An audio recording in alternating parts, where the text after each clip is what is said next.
Então, muito boa noite. Hoje, dia 1/4, disciplina Psicologia Organizacional, a qual nós iremos tratar hoje sobre o conteúdo estrutura organizacional, né? Então, alguém poderia, talvez, se questionar: o que estrutura organizacional tem a ver com o trabalho, né, do profissional que vai desenvolver a organização em relação aos recursos humanos, né, da psicologia organizacional. Eu falo assim, esse profissional, porque nem sempre, como vimos na aula passada, né, as empresas possuem um psicólogo, né? Não são todas as organizações que têm condições de arcar com estes custos. Então, em função disso,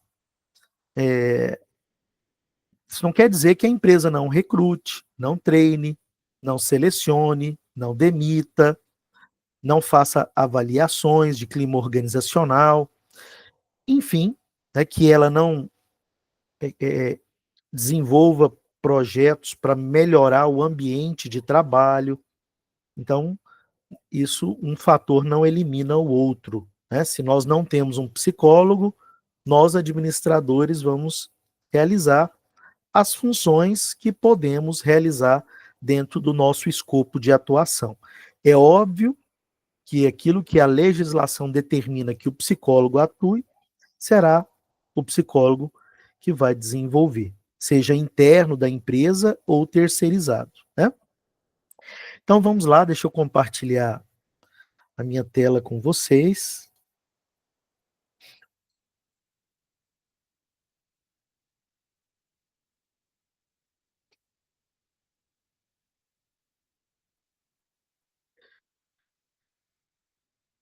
Então, conforme vocês podem verificar, nós temos aí para hoje, né, a aula 5. Eu também tenho um pequeno slidezinho provocador, que é a corrida das canoas. Tem um conteúdo extra, pessoal, que é chamado de departamentalização, que é o estudo de como se configura essa estrutura organizacional. Para este, eu disponibilizei a videoaula sobre departamentalização. Então, ao longo da semana, solicito que vocês assistam essa videoaula sobre departamentalização. Disponibilizei também uma entrevista, não é recente, porém é uma entrevista extremamente interessante, extremamente inteligente, de um consultor organizacional que, embora esteja vivo, mas está meio sumido do contexto da mídia, né? As pessoas aparecem e desaparecem, às vezes, numa velocidade incrível, mas esse profissional, Valdez Ludovic, ele deu palestras aqui em Goiânia, no auge assim, da fama, né, dele, deu entrevista na época no Jô Soares, foi em programas de entrevistas, e aí eu disponibilizei para vocês 3 vídeos da participação dele em um desses programas. É uma pessoa de fala fácil, de comunicação muito boa, de uma oratória muito boa, e que nos traz uma reflexão a respeito de qual é o papel do gerente nas organizações. Que, embora o vídeo não seja recente, né, ele é bastante antigo, porém, ele continua sendo atual. Ainda hoje nós temos gerentes que atuam da forma que Valdez Ludovic caracteriza, ou seja, gerentes em que a sua presença não faz tanta diferença assim para a organização, que a organização não está tendo vantagem competitiva com a forma que ele conduz os seus liderados. Então, convido também a assistirem essas 3 entrevistas, né, uma continuação. São curtas, são entrevistas de no máximo 6 minutos, Então vale a pena vocês assistirem. E por último, eu disponibilizo um artigo sobre estruturas organizacionais, que é este texto aqui, ó. Então, na verdade, é um estudo, né? Não é um artigo científico, mas é um estudo da estrutura organizacional e as mudanças organizacionais proposta de um novo modelo, tá? Então, esse artigo me desculpe, eu falei que é um estudo. Estudo é abordagem metodológica. Sim, é um artigo científico, foi publicado na revista de Gestão e Tecnologia de Florianópolis, tá? Não é tão recente, mas é um artigo também interessante que eu deixo para vocês lerem. Visto, pessoal, que é fundamental o aluno ter contato com artigos científicos. Em breve, né, se vocês já não estão nessa etapa, porque eu não sei o período que estão, mas em breve vocês vão ter que escrever o TCC de vocês. Alguns optam por escrever o TCC na modalidade de artigo. Em assim sendo, é fundamental que vocês tenham a leitura de artigos, né? Se eu não leio artigos, como que eu vou escrever artigo, né? Então, fica esse texto para vocês lerem também, falando um pouquinho mais de estruturas organizacionais. Então, vamos à nossa aula de hoje. Eu vou compartilhar com vocês aqui os slides, o slide da aula 5.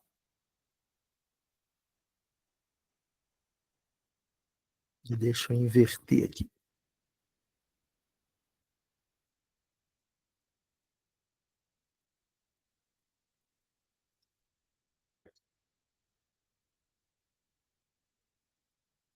Só um minutinho. Bem, essa é a configuração correta. Deixa eu diminuir aqui. Creio que agora vocês estão enxergando a tela aí do modo de apresentação. É isso? Bem, vamos lá então. Então vamos entender o que estrutura organizacional tem a ver com psicologia organizacional, né? O que isso pode contribuir. Vamos lá. Então nossos objetivos é definir o que é estrutura organizacional, né? Alguns alunos de administração talvez até já tenham estudado esse conceito em outras disciplinas.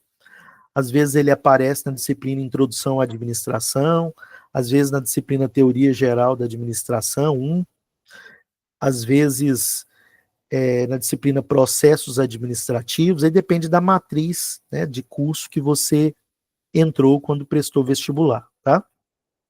Então, definir as estruturas organizacionais, o conceito do que é isso. Nós temos duas grandes categorizações de estruturas organizacionais, mecanicistas e orgânicas. E perceba que se a sua empresa tiver uma estrutura organizacional mecanicista, os colaboradores vão se comportar de determinada forma. Os gerentes vão se comportar de determinada forma. Se a sua organização tem uma estrutura organizacional orgânica, da mesma forma, os colaboradores, de uma maneira geral, sejam do nível operacional, tático ou estratégico, irão se comportar a partir desta estrutura organizacional posta, tá? Então, a estrutura organizacional, já antecipo, ela acaba influenciando na forma que nós nos comportamos dentro da nossa organização. Vamos conceituar a cultura, né? Vamos falar de cultura e apontar as estruturas e como isso pode afetar o trabalho, tá? Bem, então, vamos começar com o que é estrutura organizacional. Então, a estrutura organizacional.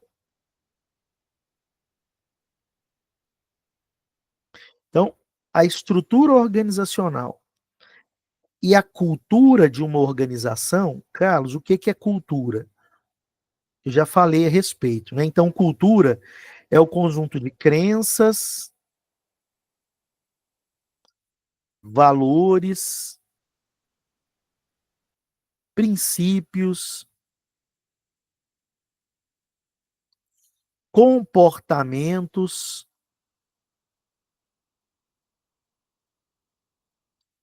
que os colaboradores da empresa têm. né? Eu tenho os meus valores próprios, você tem os seus. Mas quando nós vamos trabalhar em uma organização, nós formamos pelo comportamento, pela visão de mundo que eu tenho, pela crença, valores, princípios pelos quais eu fui formado ao longo da minha existência, e também os seus, isso tudo somado forma esse todo, que é a cultura de uma organização. Perceba que a cultura de uma organização é um núcleo que permite nós termos mais facilidades ou dificuldades na implementação de projetos, mais facilidade ou dificuldade na implementação de mudanças, mais facilidades ou dificuldades em trabalhar em equipe.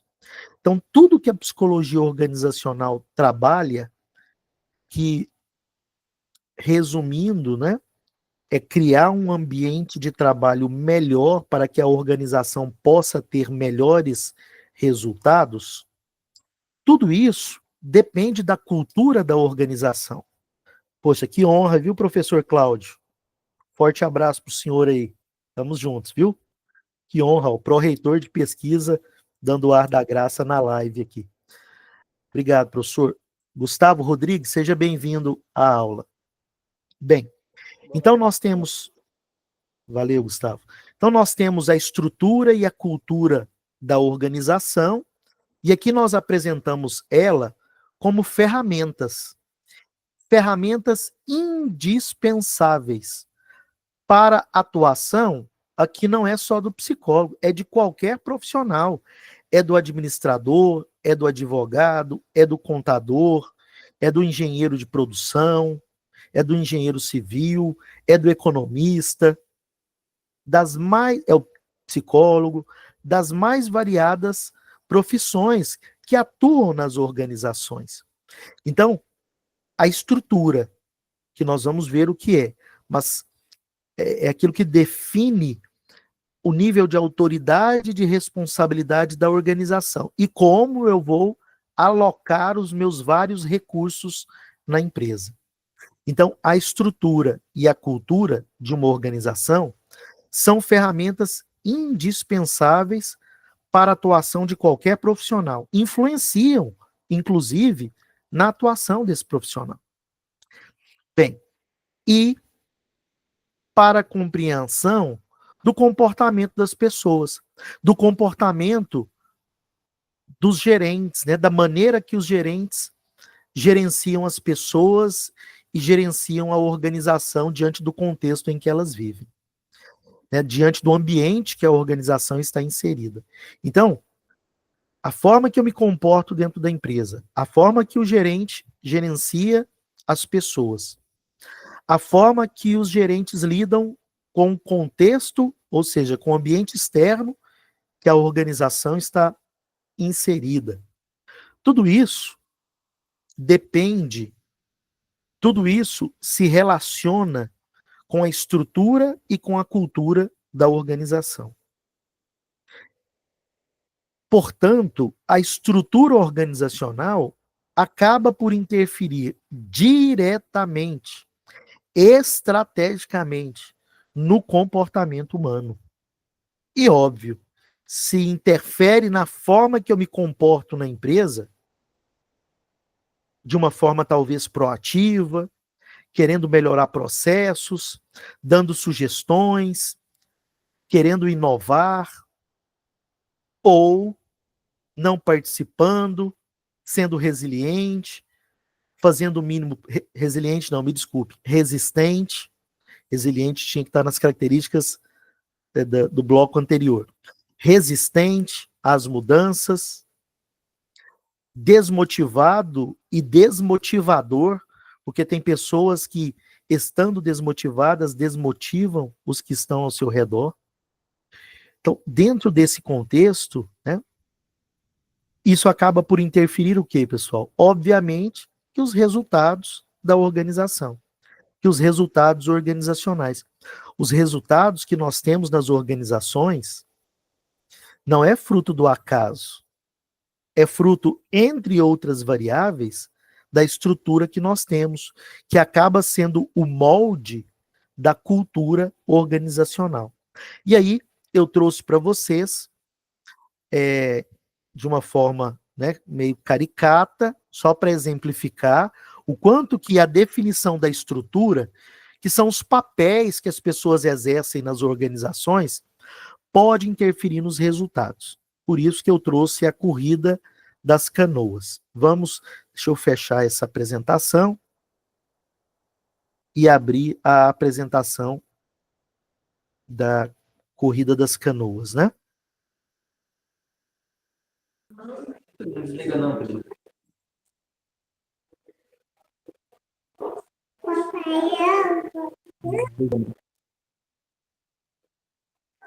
Só um minutinho que eu vou tentar desligar esse áudio aqui dessa corrida das canoas aqui. Só um minuto. E o lugar dela não é aqui. Deixa eu ver se eu consigo abri-la em outro modo aqui. Vamos ver. Preciso jogar ela para outra página aqui.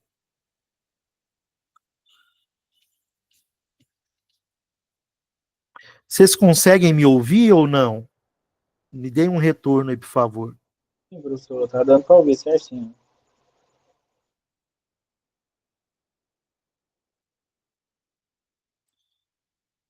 Um minuto, pessoal, só um minutinho.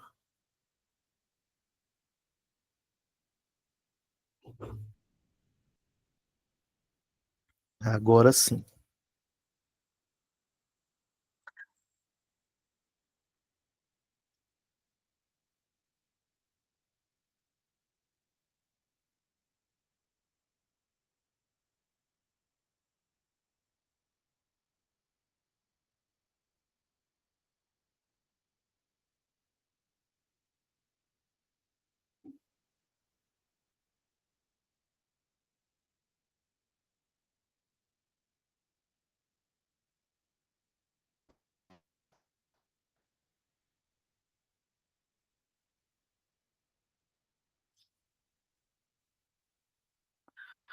Pessoal, vocês estão conseguindo me ouvir? Sim, professor. Ótimo. Então eu consegui parar com o áudio aqui da apresentação. Então vamos lá, vamos rapidamente aqui para a gente evoluir. Então a corrida das canoas, né? Corrida de canoa. Então uma empresa brasileira e uma outra japonesa decidiram se enfrentar todos os anos em uma corrida de canoa, com 8 homens cada. Então, as duas equipes treinaram duramente no dia da corrida, julgando que estavam na sua melhor forma. No entanto, os japoneses venceram por 1 quilômetro de vantagem, quer dizer, uma distância extremamente considerável, né? Então, depois da derrota, a equipe ficou desanimada, como é o natural, né? Quando um time perde. Então, o diretor-geral decidiu que no ano seguinte ganhariam, que no ano seguinte iriam ganhar. E criou um grupo de trabalho para examinar a questão. A gente brinca no mundo empresarial que quando você quer que algo não funcione, cria um grupo, né, para resolver. Mas é óbvio que é uma brincadeira, porque o trabalho em equipe é importante, né, e muitos projetos são exitosos. Não estamos dizendo que o trabalho tem que ser feito individualmente. Óbvio que não. É apenas uma brincadeira. Então, após vários estudos, o grupo descobriu que os japoneses tinham 7 remadores e um capitão. Essa é a estrutura organizacional da empresa japonesa, da embarcação japonesa. 7 remadores e um capitão. E o barco brasileiro? E a canoa brasileira? A equipe brasileira tinha um remador e 7 capitães. Um remador e 7 capitães. É óbvio que aqui nós estamos mostrando uma caricatura, ou seja, algo exagerado para chamar a atenção que uma estrutura organizacional inadequada pode interferir nos resultados da organização. Continuando, diante dessa estrutura organizacional, o diretor teve uma brilhante ideia. Ele iria contratar uma empresa para analisar a estrutura da equipe. Então, vamos contratar um consultor. Depois de longos meses de trabalho, os consultores especialistas chegaram à brilhante conclusão de que a equipe tinha capitães de mais e remadores de menos. Eu uso essa figura, né, para mostrar de estrutura organizacional, mas aqui nós podemos falar de vários assuntos, né? Por exemplo, aqui é que às vezes o consultor enxerga o óbvio nas organizações, enxerga o que está debaixo dos olhos, é o que qualquer um conseguiria enxergar, ou até mesmo o que todos da organização já estão enxergando, mas falam e os gerentes não ouvem. E precisa de alguém de fora para falar de uma realidade que todos conhecem, como se essa realidade fosse uma grande novidade. Com base no relatório dos especialistas, decidiram mudar a estrutura da equipe. O que fariam? A equipe agora seria composta por 4 comandantes, 2 supervisores, um chefe de supervisores e um remador. Mas pode ficar tranquilo. Nós vamos investir em treinamento. Nós vamos investir em qualificação. Especial atenção seria dada ao remador. Percebam que aqui você pode dar o treinamento que quiser para esse remador. Pode encher esse treinador, esse remador de whey protein, de suplemento e etc. Pode ficar tranquilo. O remador ele vai ser melhor qualificado. Então a culpa é do remador, é isso? Ele vai ser mais motivado, o remador. E ele vai ser conscientizado de suas responsabilidades. Ora, pois, nós estamos qualificando esse remador. Estamos investindo nele. Chegada. Qual foi o resultado no ano seguinte? No ano seguinte, nada, como diz a lei de Murphy, né? Nada está tão ruim que não possa ser piorado. No ano seguinte, os japoneses venceram não com 1 quilômetro, mas com 2 quilômetros de vantagem. Então percebam, né, que a estrutura organizacional, claro que é uma caricatura, um exagero, mas muitas organizações se comportam dessa forma. Olha o que eles decidiram. Os dirigentes da empresa despediram o remador por causa do seu mau desempenho. E ainda fizeram o quê? Deram um prêmio aos demais membros como recompensa pela forte motivação que tentaram incutir na equipe. Premiaram os gestores. Cuidado com premiação, viu? Nos últimos meses, eu não sei se vocês acompanharam, o Eike Batista, né, aquele mega empresário brasileiro, que foi envolvido em um escândalo, né? Chegando a perder as suas empresas, a ter que vender as suas empresas. O Eike Batista diz que o grande erro dele foi justamente esse. Ele disse que ele retirava da participação dele nos resultados para pagar um extra aos colaboradores pelo desempenho. Os vários diretores que ele havia contratado. Diretores esses que muitos abandonaram uma carreira que tinham na Petrobras. Eram extremamente técnicos e conhecedores. E ele afirma que esses gestores, esses técnicos, sabiam que aqueles poços de petróleo não teriam a capacidade de vazão que havia sido anunciada, alardeada e deixado o mercado em polvorosa e que as ações valorizaram tanto. Eles sabiam disso antes, mas diante da remuneração por desempenho, Eike Batista, palavras dele, nos últimos podcasts que ele participou, vocês podem acompanhar os principais podcasts no Brasil, ele apareceu novamente, falando dos novos projetos, mas contando deste caso esse que também, né, você pode assistir no Netflix, foi feita uma série, né, sobre isso. Então, às vezes, a remuneração, que é um elemento motivador, a depender de como isso é conduzido, pode causar problemas. Ele cita, né, também o caso das americanas. Será que os altos executivos das americanas sabiam, né, que aquele rombo na demonstração de resultado que estava sendo escondido, né, eles não tinham consciência daquilo? Então, muitas vezes, a estrutura organizacional, a partir da estrutura, né, a política de remuneração, acaba por influenciar alguns comportamentos na empresa, tá? Bem, deixa eu fechar essa apresentação e vamos retornar à apresentação anterior.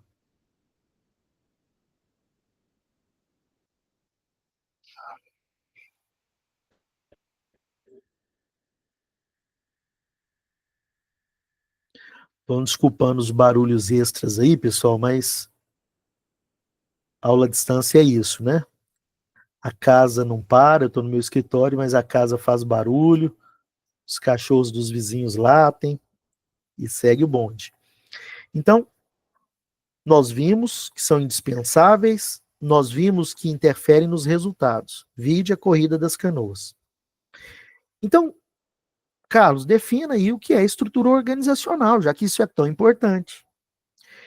Então, a estrutura, ela define como as atividades de uma organização são realizadas e comandadas. Quando nós falamos as atividades de uma organização, o que nós estamos falando? Nós estamos falando dos processos. Ou seja, como o trabalho é feito. Então, a estrutura define como as atividades são feitas, como o trabalho é dividido. Se é um trabalho mais concentrado em um setor, se ele é mais descentralizado, se ele é especializado ou não, se ele é mais complexo ou menos complexo. Tudo isso a estrutura organizacional nos dá sinais. A figura que representa as estruturas organizacionais são os organogramas. As figuras que representam os processos são os fluxogramas. Para nós aqui, né, já que estamos falando de estruturas organizacionais, os organogramas são importantes, né, dentro desse contexto. Então, as organizações podem ofertar até o mesmo produto ou serviço, mas elas possuem o quê? Estruturas organizacionais diferentes. E essas estruturas afetam o comportamento das pessoas que estão na organização, que se relacionam com a organização. Até pessoas fora da organização também, fornecedores, clientes, né? Então, as estruturas interferem em tudo isso. Imagine, né, como se sentia aquele remador. E ainda querem treiná-lo, querem qualificá-lo, querem motivá-lo com uma estrutura dessa. Com uma estrutura dessa, ele podia ser o mais motivado, ter o melhor psicólogo organizacional, porque um não vai superar 7, né? Tem como.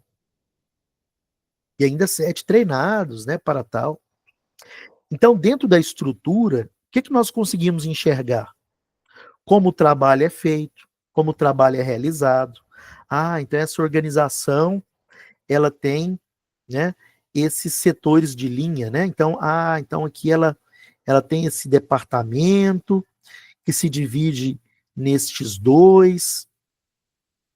Aqui são setores de linha, de linha, de linha e de linha. Setores de linha são setores que têm autoridade de comando, tomam decisões importantes, né? Mas a organização também pode ter setores de assessoria, que são esses que vêm lateralmente, internos da organização. Ela pode ter setores de assessoria externo à organização, como muitas vezes acontece com a área de contabilidade, com a área do direito, com os serviços de um psicólogo. Tudo isso pode ser externo à organização, mas interfere na estrutura, faz parte da estrutura, mesmo estando fora da empresa. Então a estrutura, ela define isso. Olha, aqui nós estamos vendo, ela tem primeiro nível, segundo nível, 3 níveis organizacionais. Então é uma organização, seria de baixa complexidade, de poucos departamentos. Nós podemos observar as cadeias e margens de comando, né? Então a gente poderia dizer que este setor aqui tem mais margem de comando que este, né? Porque ele tem mais setores subordinados. Então aqui nós podemos verificar as cadeias de comando na organização. Nós podemos verificar o quanto o trabalho é centralizado ou descentralizado, né? Então, este nível de trabalho aqui, ó, é um trabalho que tende a ser mais centralizado do que este aqui, né? Nós podemos observar o quanto a organização é mais formal ou informal. Nós temos também organogramas que não são configurados dessa forma que eu apresentei.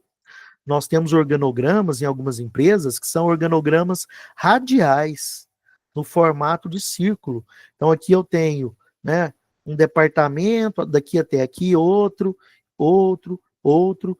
Então este departamento aqui, ele tem né, esses 2 de subordinação, este departamento aqui tem estes outros 2 de subordinação, e assim sucessivamente.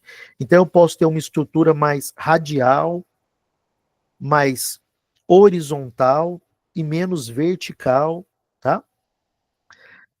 Nós entendemos os canais de comunicação, se são mais diretos ou indiretos. Então, por exemplo, se esse colaborador aqui precisa de uma informação deste setor aqui, em algumas organizações ele terá que falar com este, que vai falar com este, que vai passar para este, voltar e voltar.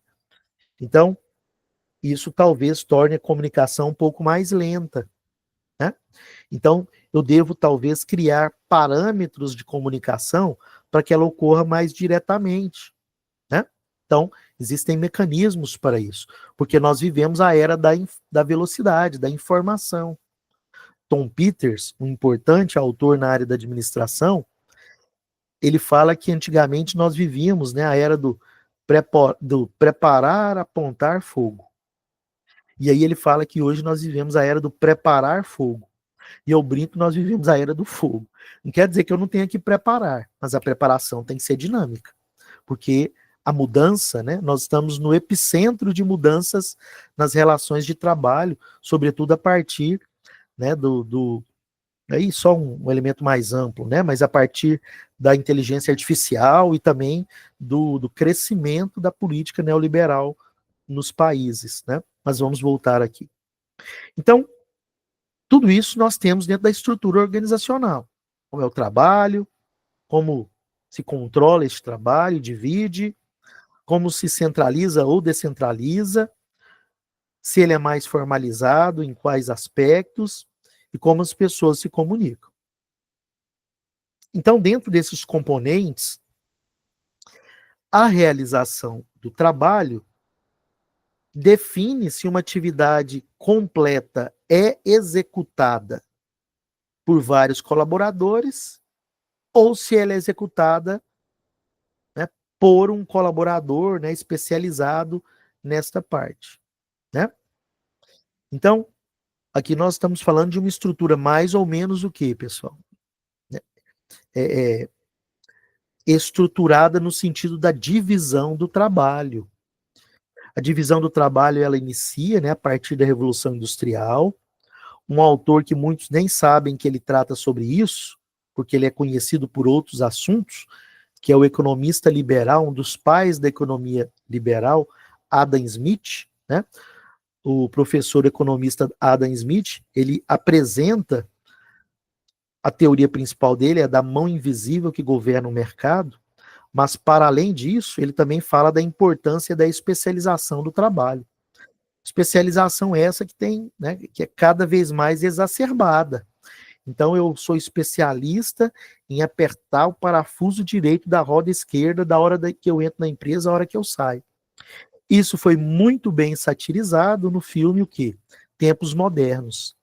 Um clássico, né, que provavelmente vocês devem ter assistido em alguma disciplina ou no ensino médio, que mostra esse exagero da especialização e da mecanização dentro das indústrias, ao ponto que o operário, né, até, ele tem uma máquina até para se alimentar, ele não pode parar, né, a produção tem que continuar sempre.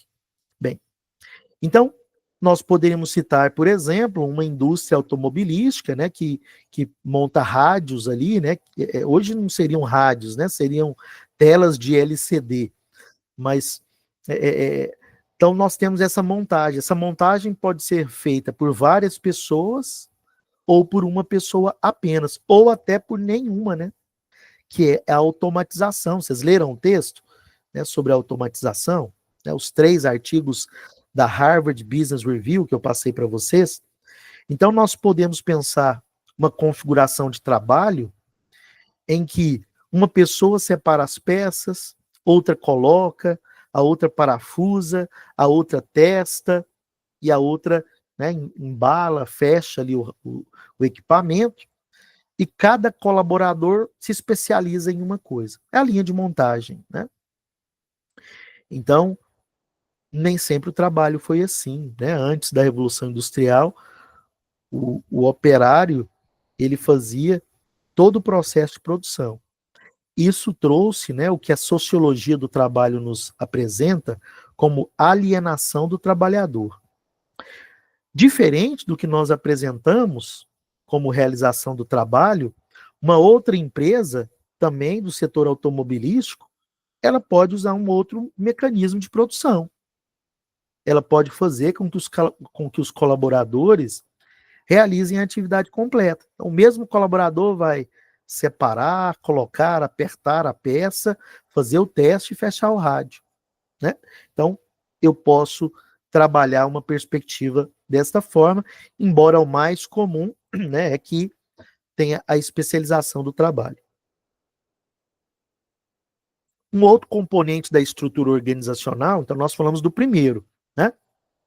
Se nós voltarmos lá para os componentes, nós falamos, né, do como o trabalho é realizado.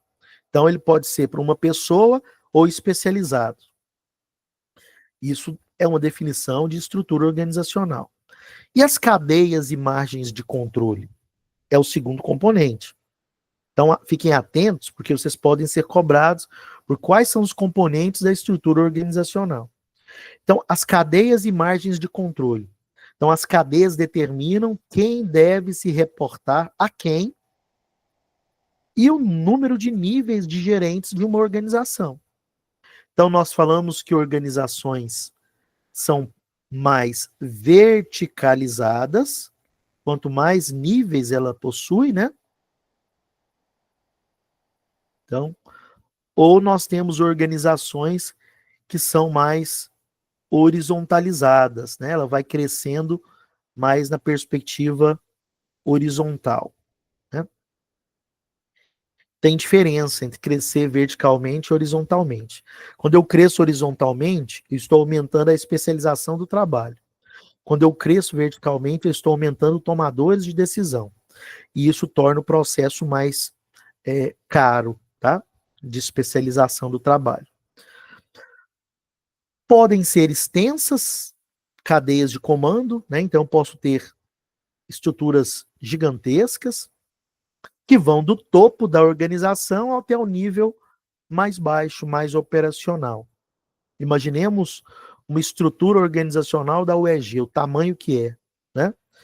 Uma estrutura organizacional de uma antiga CELG, que hoje é Equatorial, né? Uma empresa particular, privada. Mas na CELG, para mostrar o organograma, tinha que ser em folha A3, aquelas folhas gigantes, né? Impressas naquelas impressoras também gigantes. Então, deixa eu apagar isso daqui.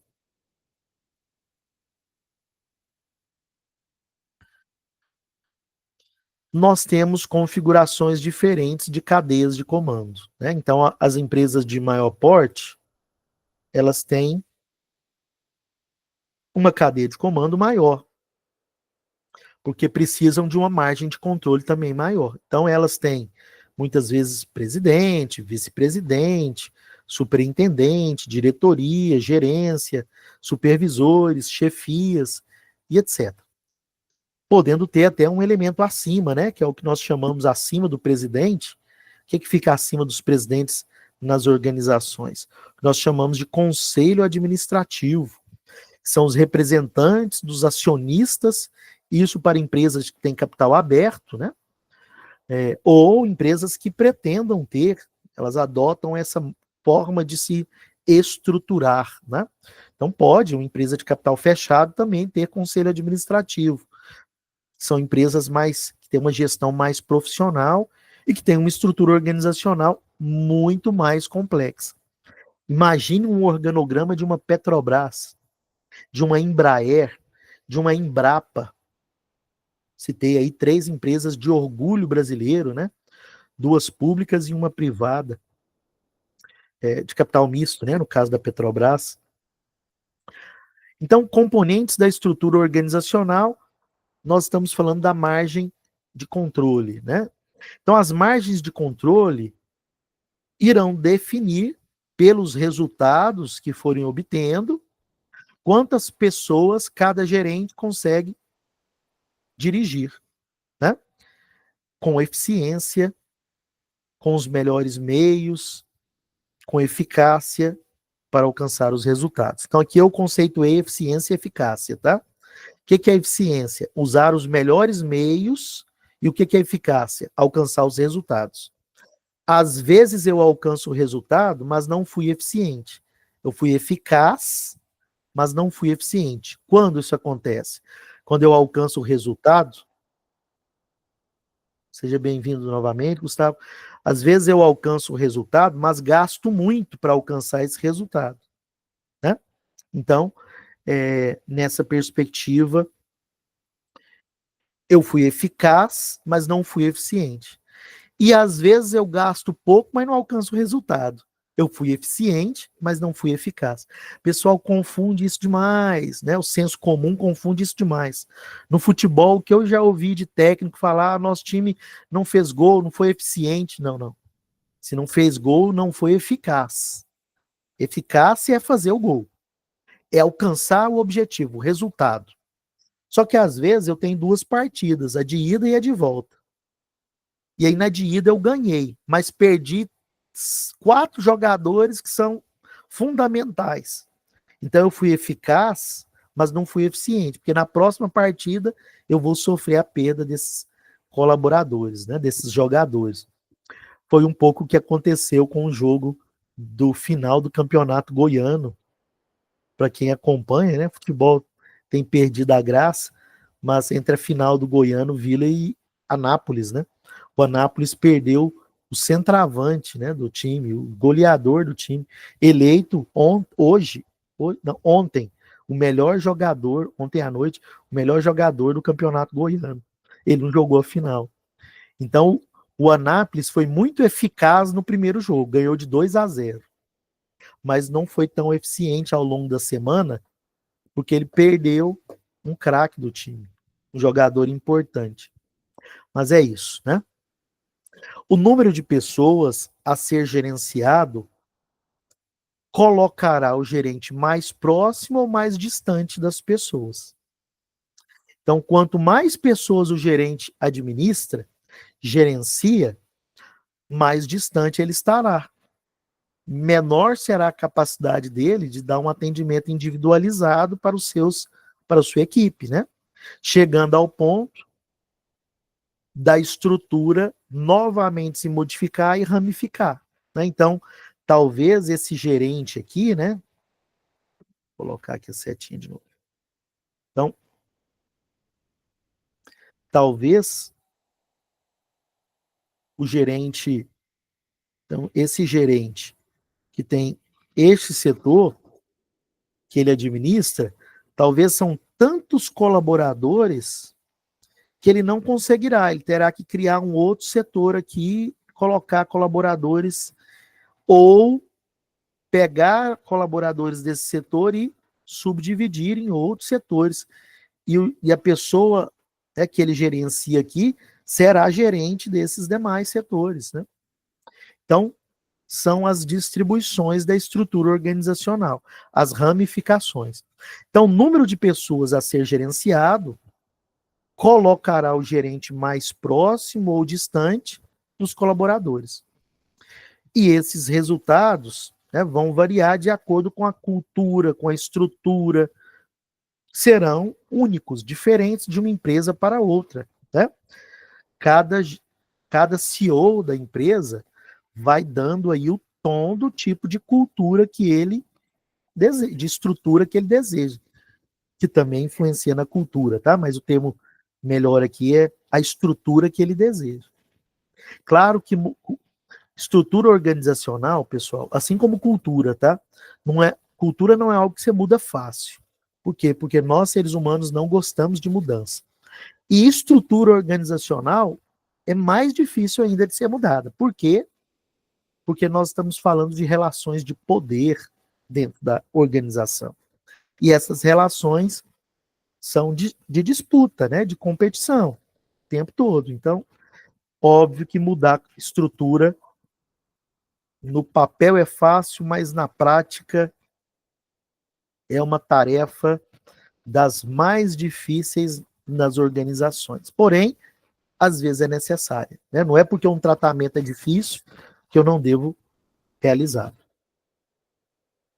E quanto mais distante, né, no contexto da organização como um todo, isso pode ocasionar, né, uma oportunidade de iniciativa por parte do colaborador. Tem essa também, né? Então, o colaborador ele terá que ter mais iniciativa, porque eu não tenho um gerente ali me falando tudo que eu devo fazer. Se eu tenho uma equipe muito pequena, eu tenho condição de orientá-los muito bem quanto a isso. Se eu tenho uma equipe maior, eu tenho que gerar uma maior autonomia ou subdividi-la. Então, o gerente mais próximo, ele pode sugerir maior controle, né? Ou até um relacionamento informal entre o gerente e os seus colaboradores, o que é muito comum, né? O gerente se aproximar ali dos seus subordinados. Um outro componente, né, terceiro componente da estrutura organizacional é o quanto a estrutura é centralizada ou descentralizada. Então, a estrutura é centralizada quando nós temos um gestor, um setor que é concentrador de poder. Então, todas as decisões passam por ele. E isso aumenta o controle, mas diminui a velocidade.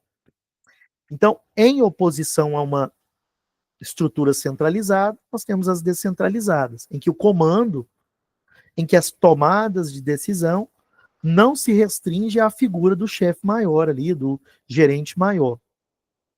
Os colaboradores também tomam decisões, também são envolvidos. E detalhe, quanto mais decisões eu tomo na minha atividade, mais comprometido eu estou com ela. Então, se você quer engajar uma equipe, né, para melhorar aí a centralização, a descentralização, me desculpe, da estrutura organizacional, é importante que você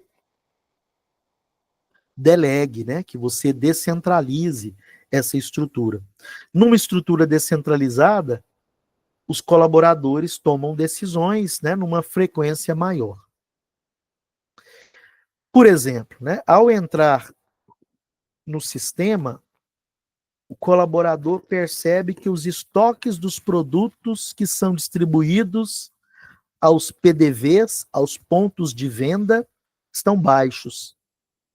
E ele pode pedir que a produção desses itens seja aumentada. Já numa estrutura centralizada, é o gerente que vai controlar isso. E, às vezes, até enviar para o seu superior um pedido de aumento dessa produção. Então, terá talvez até uma pessoa acima. Perceba que, no primeiro caso, nós não estamos falando em abandonar o processo na mão do colaborador de qualquer forma. Você tem que ter parâmetros, né? Então, olha, quando o estoque chegar nesse nível, já starta o pedido. Então, perceba que isso hoje em dia é até automatizado, né? É como se fosse uma baliza ali. Então, tem o estoque máximo e estoque mínimo para poder trabalhar dentro da realidade organizacional.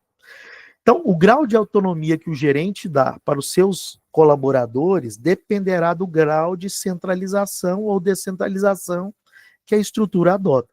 Quanto mais centralizada, menor autonomia. Quanto mais descentralizada, maior a autonomia. E qual é a melhor, Carlos? Então, é normal nós falarmos que a estrutura descentralizada é melhor. Cuidado, viu, pessoal? Em administração, depende. É muito recorrente a resposta depende dentro do contexto da administração. Porque depende da contingência. O que é contingência? Do momento. Depende de uma série de fatores. Por exemplo, se o processo está desorganizado, a descentralização dele pode piorar. Então, eu tenho que descentralizar? Tenho, mas antes eu tenho que organizar o processo. Caso contrário, eu vou entregar o caos para o colaborador fazer. E ele está fazendo pela primeira vez, ele não tem tanta experiência com o processo. Ou seja, a chance de ter um problema é enorme.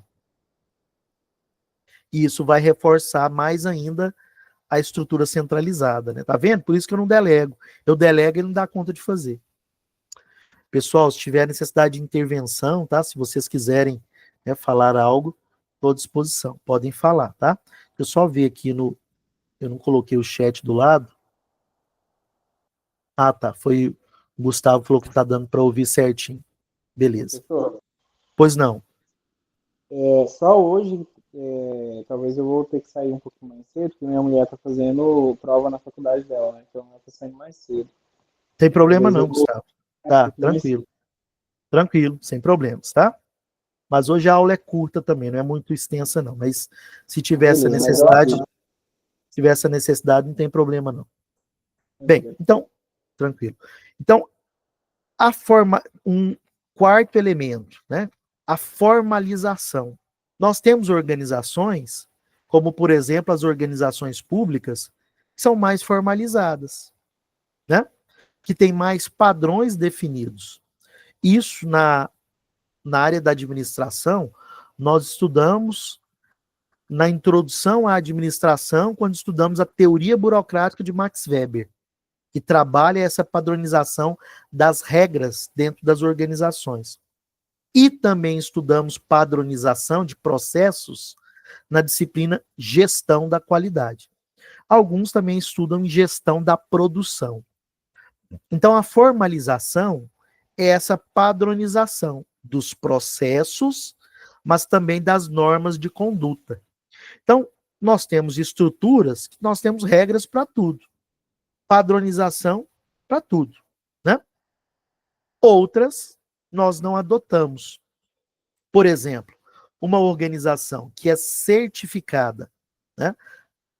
Na norma ISO 9001, que é uma norma para auxiliar a organização a implementar um sistema de gestão da qualidade, um SGQ. Uma organização que tem um SGQ, certificado pela ISO 9001, é uma organização que tem mais padrões definidos. Agora, você tem que entender que padronizar não é engessar a empresa. Tem empresa que confunde, que cria um padrão e nunca melhora o padrão. E aí ela está engessando a estrutura. Não é a melhor condição. Então, perceba que não é o fato de criar um procedimento, um padrão, que levará a sua organização à excelência. É criar padrão, processos, mas melhorá-lo. criar uma cultura organizacional da melhoria contínua dos processos. Então, existem estruturas que têm mais regras, outras que têm menos regras, que têm mais processos e menos processos. São as estruturas que definem isso. Então, em uma estrutura organizacional de alta formalização, o gerente cumpre as normas estabelecidas pela empresa, pelos procedimentos, pelos checklists e etc. Pois bem, para que esse gerente dispense um colaborador que vai estudar para uma prova, tem alguma regra ali dentro, né? Por exemplo, vocês sabiam que você, estagiário, quando está na semana de prova da sua faculdade, pela lei do estágio, você tem que ser liberado 1 hora mais cedo do que o seu horário? Grande parte das pessoas não sabem disso, né? Porque o estágio, muitas das vezes, não cumpre o seu papel, tanto para a empresa quanto para o estagiário, que era o papel de quê? De qualificar esse estagiário para o mercado de trabalho ali com a prática, né, com a mão na massa, por meio de um projeto que eles vão desenvolver em conjunto. Porém, muitas das vezes, o estágio supervisionado dos cursos, cito do de administração, nada mais é do que a subutilização de uma mão de obra relativamente qualificada, de um estudante universitário, né, que muitas das vezes vai, né, fazer uma atividade ali de menor importância, cartoral, enfim, e aí a empresa não está aproveitando a potencialidade desse novo colaborador, né, que seria através de um projeto aí. Bem, então, nas estruturas com pouca formalização, quem decide? O gerente.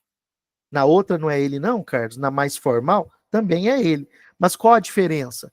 É que o outro tem uma baliza para decidir e o segundo, de uma estrutura menos formal, ele decide de acordo com o seu bom senso. E aí entra o perigo, né? Porque bom senso é um dos itens que todos acreditam que ele é distribuído abundantemente. Ah, eu tenho bom senso, eu tenho bom... E se assim o fosse, a nossa sociedade seria muito melhor de se viver, né? Talvez teríamos uma questão ambiental melhor, uma cidadania melhor, talvez até políticos melhores, enfim, se nós exercêssemos efetivamente nosso papel de cidadania com essa consciência, né? Mas vamos lá. E aí temos este elemento importante, que é o da comunicação para a estrutura organizacional, né? Então, os canais de comunicação que vão, né, desde estruturas de redes mais limitadas e de cima para baixo, até estruturas de comunicação de todos entre todos e ascendentes de baixo para cima, né? Então nós temos estruturas que são aí, né, up-down, né, de cima para baixo, e nós temos o contrário, comunicações que também podem acontecer de baixo para cima, lateralmente e etc. Então os canais de comunicação são importantíssimos. E se tem uma carta na manga que o consultor pode utilizar para qualquer empresa, é falar que a empresa está com problema de comunicação, né? Por quê? Porque comunicação é algo que, inevitavelmente, se nós somos seres humanos e nos comunicamos, temos problemas de comunicação. Temos ruído dentro desse processo. Então, se o processo for bem pensado dentro da organização, nós ainda assim teremos problemas. Imagine se esse processo acontece aleatoriamente. É o problema que isso pode gerar na organização, né? Então, o processo de comunicação é um processo que faz parte do componente da estrutura organizacional. Então, se eu questionar para vocês na nossa avaliação quais são os componentes da estrutura organizacional, o primeiro é como o trabalho é realizado, trabalho em si. Poderíamos falar em outras palavras como os processos organizacionais são realizados. Segundo elemento, como nós temos as cadeias e as margens de comando, de controle na nossa organização. Então, cadeias de comando e controle. O terceiro elemento da estrutura organizacional é o nível de centralização e descentralização, e cuidado em falar que a melhor estrutura é A ou B, depende do contexto. Se a sua organização estiver num contexto caótico, a centralização se faz necessária naquele momento. Um quarto elemento importantíssimo é o quanto a sua estrutura é formal ou informal. Qual o nível de formalização que nós temos? Lembrando que nunca você eliminará as informalidades na organização, elas estarão presentes, tá? Então, nós temos o formal, mas temos o informal, que se dá por outros mecanismos de comunicação, de liderança e etc. Por afinidade, etc. Por um vocabulário próprio daquele grupo. Quem não é do grupo não entende, às vezes, alguns termos, né? Então, nós temos a rádio peão, a conversa de bastidor, o cafezinho, e todos os elementos que estão ali presentes dentro da estrutura informal, né? Que faz parte da organização também. Então, nós temos organizações que são mais formais ou menos, e finalizando, o último elemento, o quinto elemento da estrutura organizacional, o quinto componente da estrutura organizacional, são os canais de comunicação. Tem organização que o canal de comunicação é o quê? Né? Então, aqui nós temos estratégico, o tático e o operacional. Né? Então, a comunicação é somente top-down, é de cima para baixo. Nós temos organizações que também permitem a comunicação de baixo para cima e lateralmente, dependendo da estrutura que ela possuir, né? Seja interno ou externamente, porque eu preciso me comunicar com concorrentes, com fornecedores, com governo, com cliente e etc. E aí, pessoal, caminhando para finalizar a nossa aula, nós temos estruturas mais categorizadas como mecanicistas e um outro conjunto categorizado como estruturas orgânicas. A sua organização ela é mais mecanicista ou orgânica? Faça essa reflexão. O que são as organizações de estrutura? Pessoal, talvez aqui não esteja claro no desenho, mas as características que eu cito deste lado, vou escrever aqui nele porque fica mais claro, né? Para quem está assistindo, né, o lado esquerdo aqui, nós temos as estruturas mecanicistas.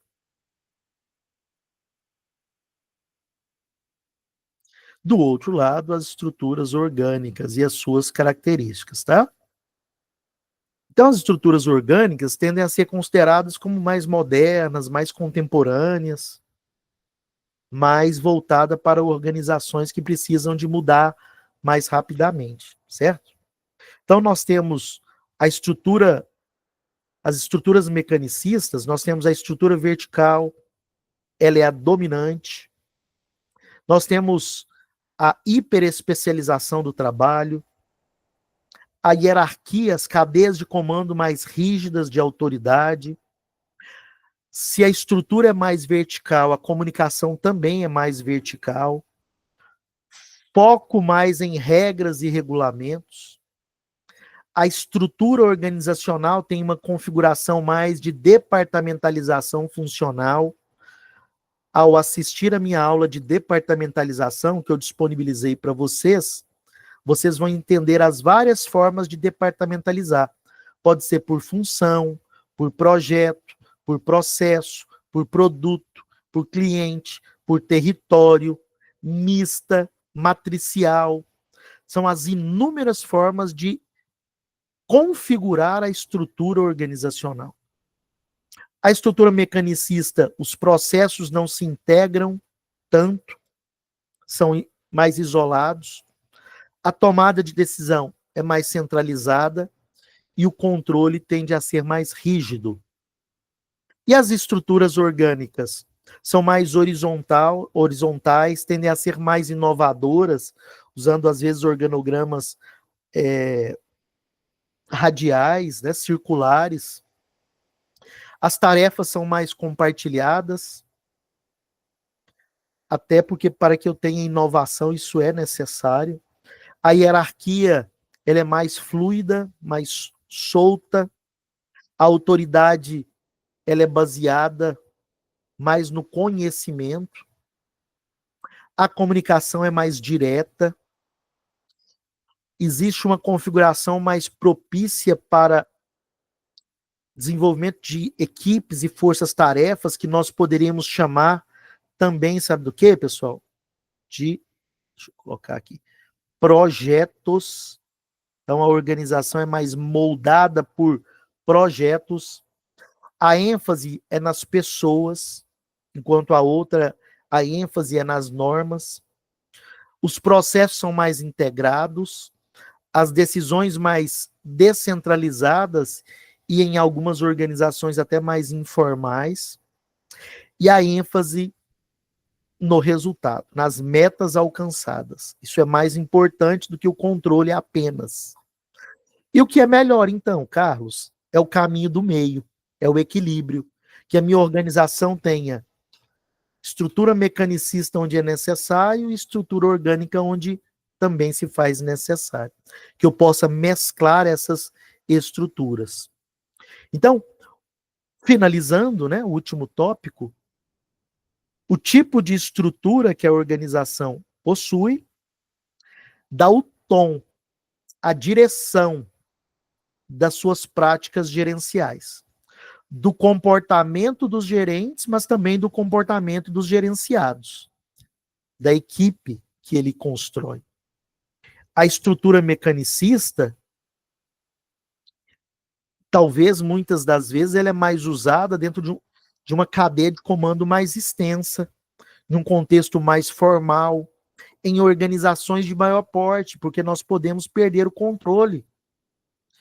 E ela também dá menos autonomia na tomada de decisão. Tem mais regras. Você, né, fica muito vinculado ao gerente que está subordinado. De um outro lado, a estrutura orgânica tem mais liberdade de atuação, dá mais autonomia, gera mais comprometimento. Uma quantidade menor de normas e mais de conversa, né, de treinamento ali direto.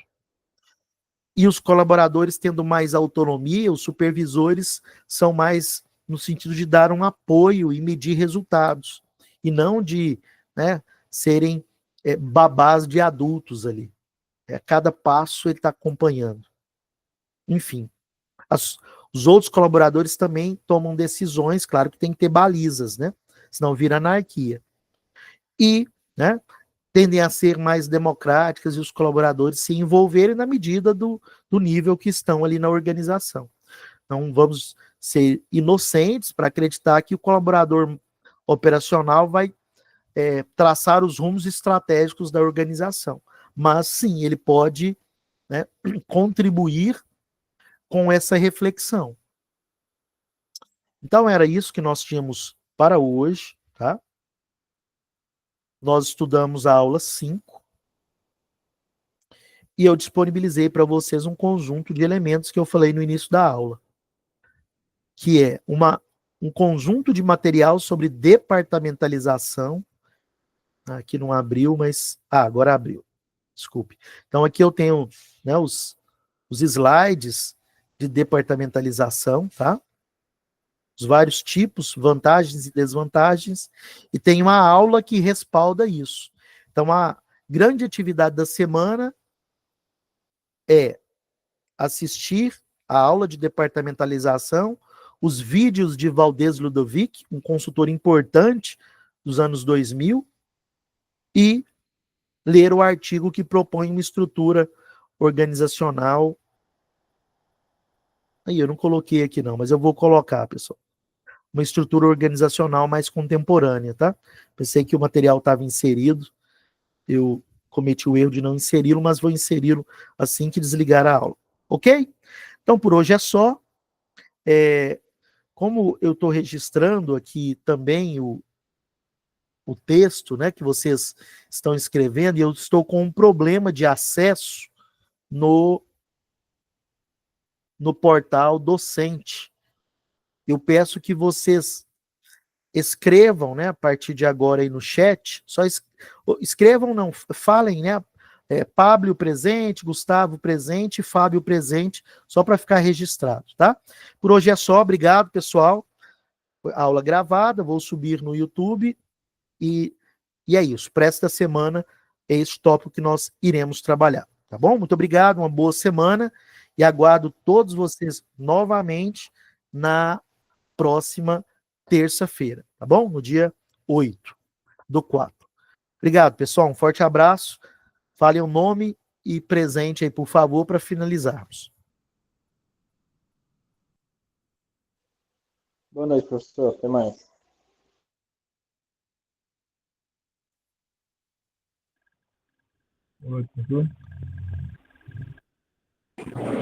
Pablo presente, professor. Ok, obrigado, pessoal. Obrigadão.